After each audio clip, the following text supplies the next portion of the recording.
yang sedang ditentang oleh Yohanes. Dan Rasul Yohanes pada surat ini memberikan beberapa ujian untuk membuktikan apakah orang ini adalah umat Allah ataukah mereka ini sedang berjalan dalam jalan yang sama seperti para bidat pregnostik yang disebutkan di sini. Jadi supaya kita memahami hal ini dengan lebih jelas, kita perlu belajar bahwa para bidat ini menyangkali sebuah fakta bahwa Kristus adalah manusia. Mereka menyangkali penjemahan Kristus dan kebangkitannya. Mereka mengatakan bahwa umat manusia tidak memiliki sifat alami dosa. Dan ini satu hal yang perlu kita hati-hati. Dan mereka ingin menciptakan sebuah rohani yang palsu. Dan di tengah segala proses ini, saudara, mereka ingin akhirnya menimbulkan sebuah diskriminasi yang membara, yang akhirnya mengakibatkan beberapa masalah dalam hubungan. Jemaat yang ada di gereja juga masuk dalam konflik ini, dan oleh karena masalah yang saya sebutkan tadi, dan dalam menghadapi kenyataan ini, mari kita memperhatikan apa yang ditulis di bagian ini.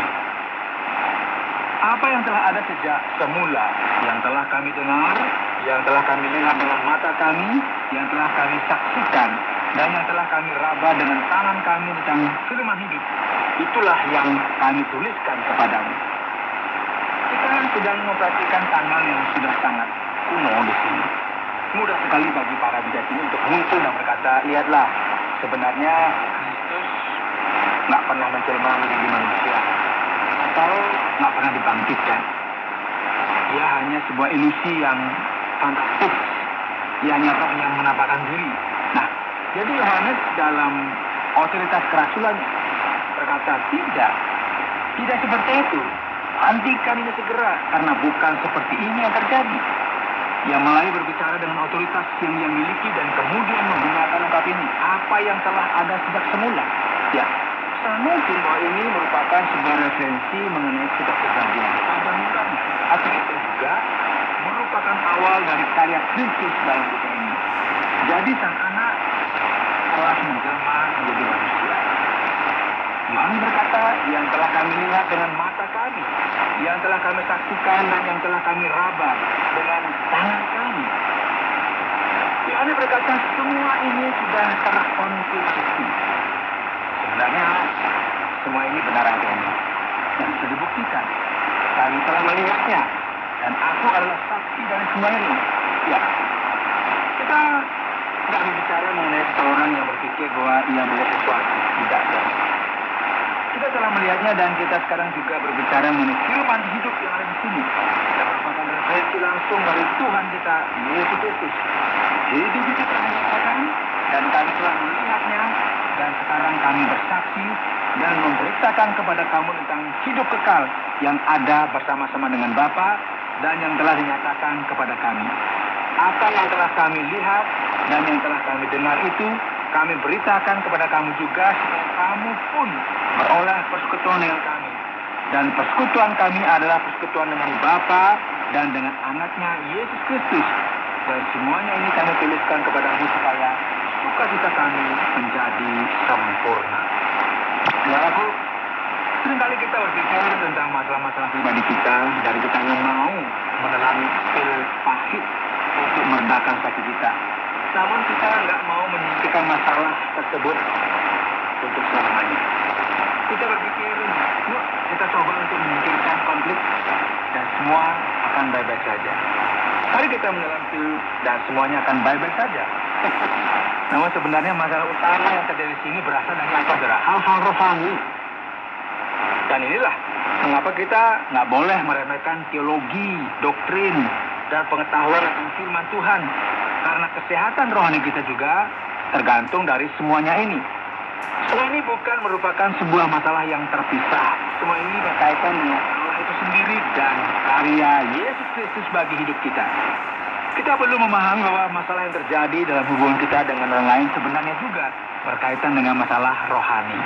Dan jelas sekali, saudara, bahwa inilah yang mulai disampaikan pada bagian ini. Yohanes hanya bisa berbicara mengenai masalah dan konflik. Namun, ia berkata, perhatikanlah.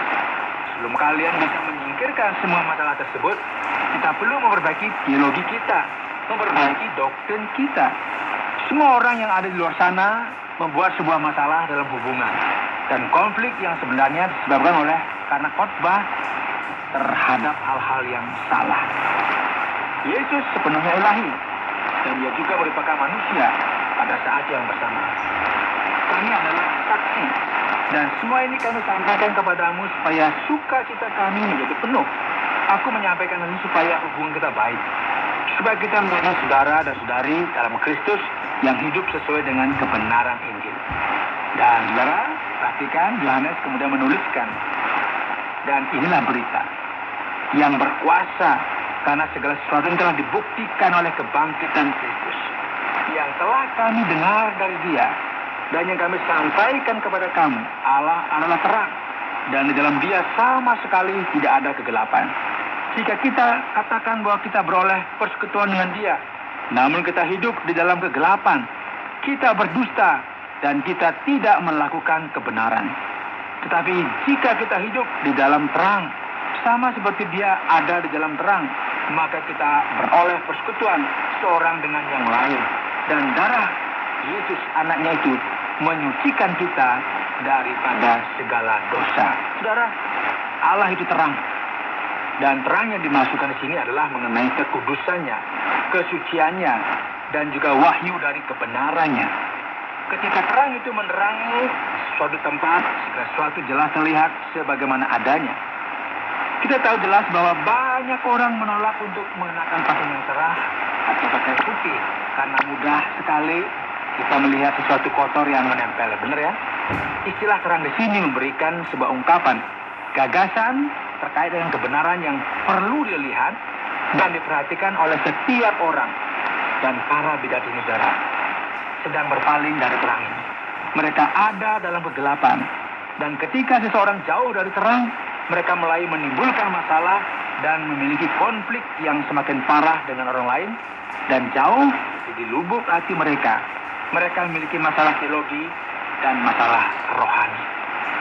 Jadi apa sebenarnya yang dilakukan oleh orang-orang ini?